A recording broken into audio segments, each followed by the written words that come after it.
Hello বন্ধুরা, আমি আজকে আবার একটা নতুন রেসিপি নিয়ে এসেছি। তো রেসিপি বলতে আজকে আমাদের এখানে জলসা হচ্ছে, তো ভাবলাম আজকে একটু মটন বিরিয়ানি বানাবো। আত্মীয় স্বজনরা সবাই আসবে, তাই সেই উপলক্ষেই বিরিয়ানিটা বানাচ্ছি। আর দেখো আমাদের বাড়ির সামনে দিয়ে রাস্তা, আর এই সামনেই কিন্তু ওই জলসাটা হচ্ছে। আর দেখো আমাদের বাড়ি, তো এবার বাড়ির দিকে চলে আসব। তো রান্নাঘরের দিকে এবার যাবো রান্নাঘরে রান্নাটা করতে। তো আমি এই বিরিয়ানিটা কিন্তু একদম রান্না করব একদম ঘরোয়া মশলা দিয়ে, মানে ঘরোয়াভাবে রান্নাটা করব, একদম সহজ পদ্ধতিতে রান্নাটা করব। তোমরা একবার হলে এভাবে বাড়িতে ট্রাই করে দেখবে, কিন্তু অসাধারণ খেতে হয়েছিল বিরিয়ানিটা।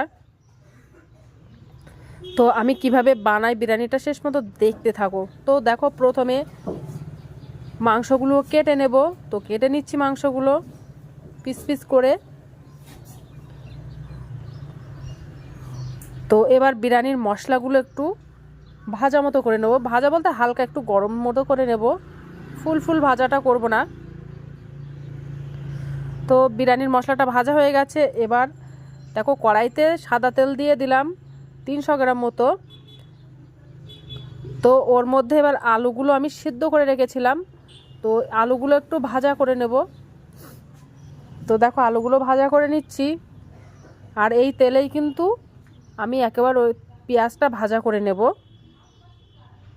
আর আলুটা কিন্তু ভাজা করলে বিরিয়ানিটার আলুটা খেতে কিন্তু একটু টেস্ট হয় বেশি, তার জন্য ভাজাটা করে নিচ্ছি।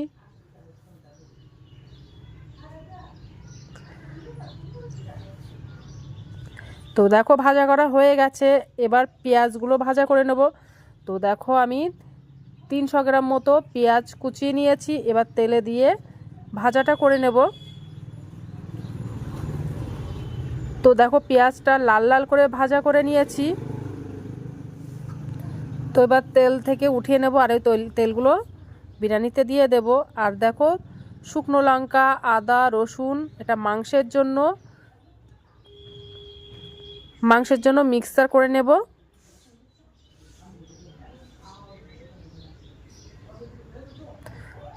তো মিক্সার করা হয়ে গেছে। এবার দেখো তো দেখো আমি 2 কেজি মাংস নিয়েছি, আর এবার মাংসটা ম্যারিনেট করে নেব। তো প্রথমে লবণ দিয়ে দেব।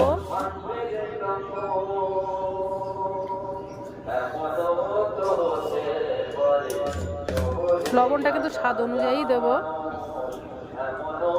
ওর মধ্যে একটু লেবুর রস দিয়ে দেব।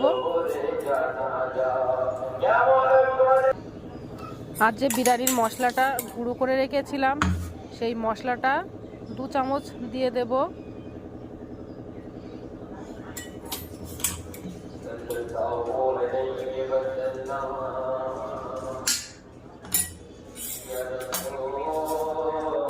আর যে পেঁয়াজ ভাজাটা করে রেখেছিলাম, ওর থেকে অর্ধেকটা পেঁয়াজ ভাজা দিয়ে দেব।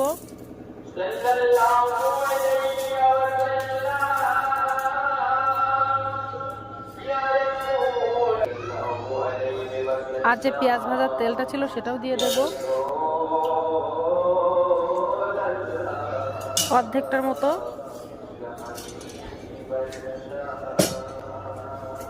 দিয়ে এবার ভালো করে মাংসটা মাখিয়ে নেব।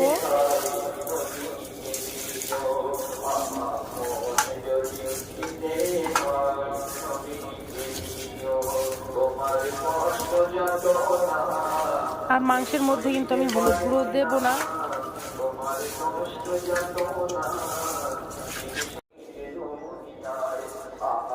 দেখো মাংসগুলো ম্যারিনেট করে নিচ্ছি।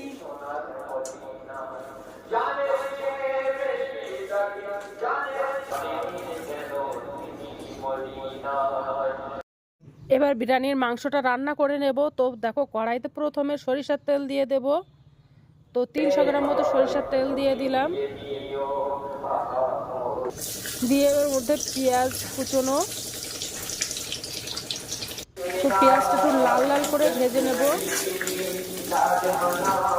তো দেখো লাল লাল করে ভাজা হয়ে গেছে। আর যে আদা, রসুন, শুকনো লঙ্কা যে একটা পেস্ট বানিয়ে নিয়েছিলাম, সেই পেস্টটা দিয়ে দিলাম। তো আমি সবকিছুই গোটা মশলায় ব্যবহার করবো, গুঁড়ো মশলা কিন্তু ব্যবহারটা করবো না। গোটা মশলা দিয়ে রান্নাটা করে নেব। তো দেখো লাল লাল করে মশলাগুলো ভাজা করে নিয়েছি। এবার মাংসগুলো তুলে দেবো।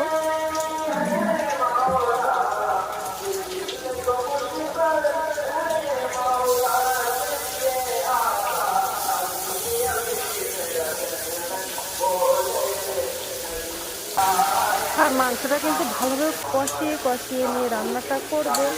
যত সুন্দর কষানো হবে কিন্তু মাংসটা তত সুন্দর রান্নাটা হবে।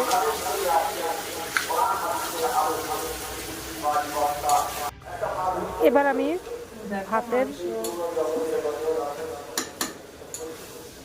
আমি ভাতটা রান্না করে নেব। তো দেখো ওই সাইডে আগে থেকে জল বসিয়ে দিয়েছিলাম। এবার ওর মধ্যে গোলমরিচ,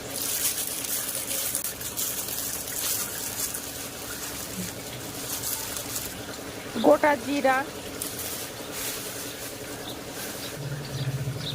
আর দেবো তেজপাতা,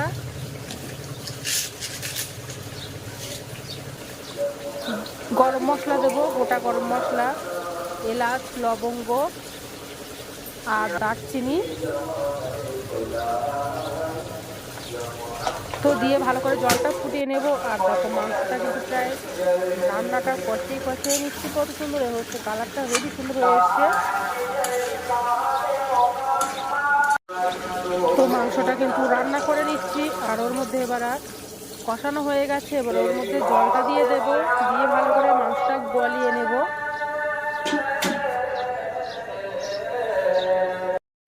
তো ভাতের জলটা ফুটে গেছে। এবার চালটা আমি ধুয়ে দেব।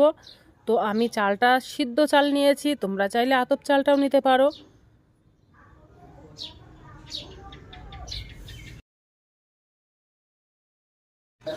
এবার ভাতের মধ্যে লবণ দিয়ে দেব, স্বাদ অনুযায়ী লবণটাই দিয়ে দেব, বেশি দেব না, নোনতা নোনতা ভাব করে দেব।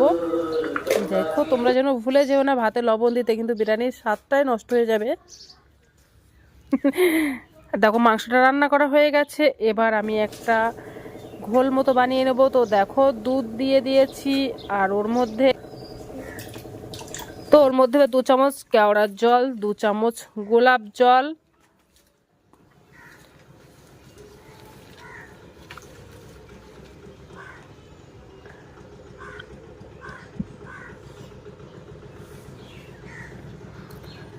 আর মিঠা তো দিয়ে দেব।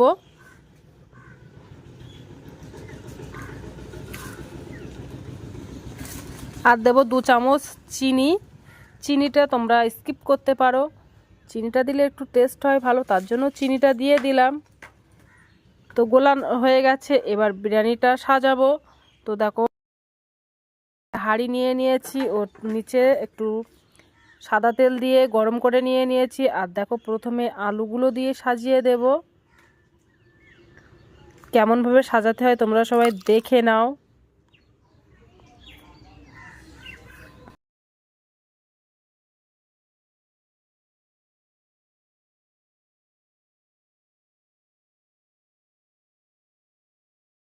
তো দেখো প্রথমে আলুগুলো দিয়ে দিয়েছি, তারপরে এবার ওর উপর থেকে ভাত দিয়ে দেব।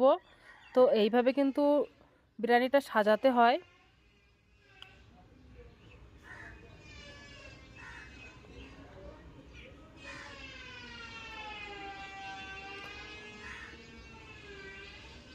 তো প্রথমে ভাতগুলো দিয়ে দিয়েছি, এবার কিশমিশ দিয়ে দেব। তো ভাতের মধ্যে কিশমিশটা দিতে ভুলে গিয়েছিলাম, তো এখন ছড়িয়ে দিচ্ছি উপর থেকে। আর দেবো যে বিরিয়ানির যে গুঁড়ো মশলা করে রেখেছিলাম, গোটা যে মশলাটা, সেই গুঁড়ো দিয়ে দিচ্ছি। আর দিচ্ছি গুঁড়ো প্যাকেট মশলাটা।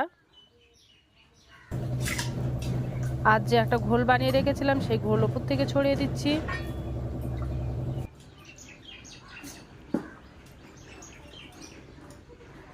আর এবার মাংসগুলো দিয়ে দেব।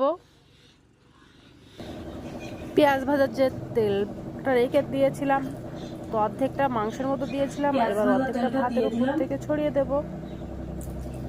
এই পেঁয়াজ ভাজার তেলটা দিলে কিন্তু ভাতটা অসাধারণ লাগে। তো দেখো একটা স্টেপ সাজানো কমপ্লিট হয়ে গেছে। এবার কিন্তু বাদ বাকিটা আমি এইভাবে সাজিয়ে নেব একের পর এক। তো পুরোটা সাজানোর পরে তোমাদেরকে দেখাবো।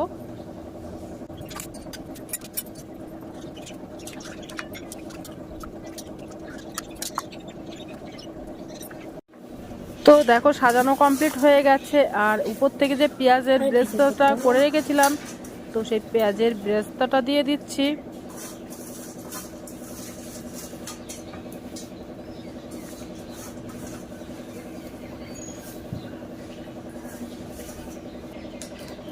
তো হয়ে গেছে, আর উপর থেকে একটু জাফরান ছড়িয়ে দেব। তোমরা চাইলে এটা স্কিপ করতে পারো, অনেকেই পছন্দ করে, তো আমাদের বাড়িতে একটু পছন্দ করে তার জন্য দিয়ে দিলাম। আর উপর থেকে দেখো ঘি ছড়িয়ে দেব।